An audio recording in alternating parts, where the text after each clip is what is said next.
Get ready. 10 seconds. 5 seconds. Start. Mr. Deputy Chairman, I confess that while the bill before us has one or two good points, I am not at all happy about the form in which it has been placed before us. It does not seek to remove any of the major defects in our existing election law. We all know the serious imperfections of the Representation of the People Act 2001 that is in existence now with such amendments as were made in 2006. But this bill, which seeks to remove defects, does not touch any of the major defects that are found in the measure. Of what use is this bill which deals with only minor points? It deals with one or two major points also, and I shall refer to them. But by and large, the bill is of a minor character, and I do not think any harm would have been done if the government had waited 1 or 2 years more, studied the report of the Election Commission, and given us time also to study it, and then had come with a final decision with regard to the amendments that should be made in the existing Act. I shall refer only to one point in this connection. In the Act of 2001, as it was before it was amended in 2006, election expenses meant all expenses incurred in connection with the election of the candidate, whether authorized by him or his election agent or not. In 2006, however, this restriction was removed.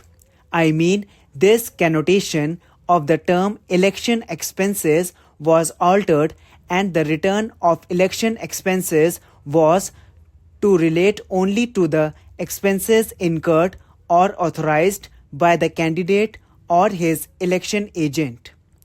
That meant that unauthorized persons could spend money in the interest of a candidate, but the expenditure incurred by them was not to be shown in the return of election expenses.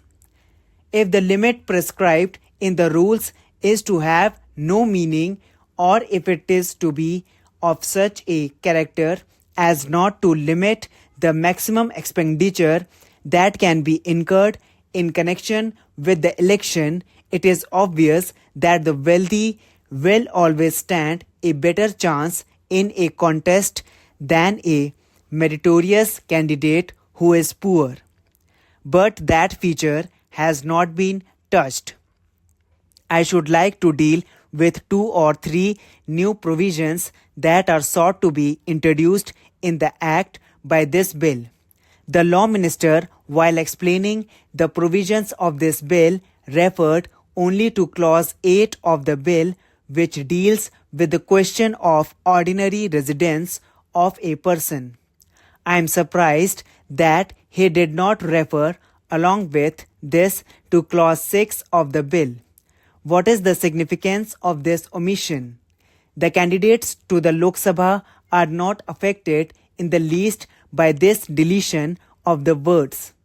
Under the law as it stands at present, a man who is qualified to be a candidate in a particular state by virtue of his registration as a voter in that state can seek election to the Lok Sabha from any other state and from any constituency in the country.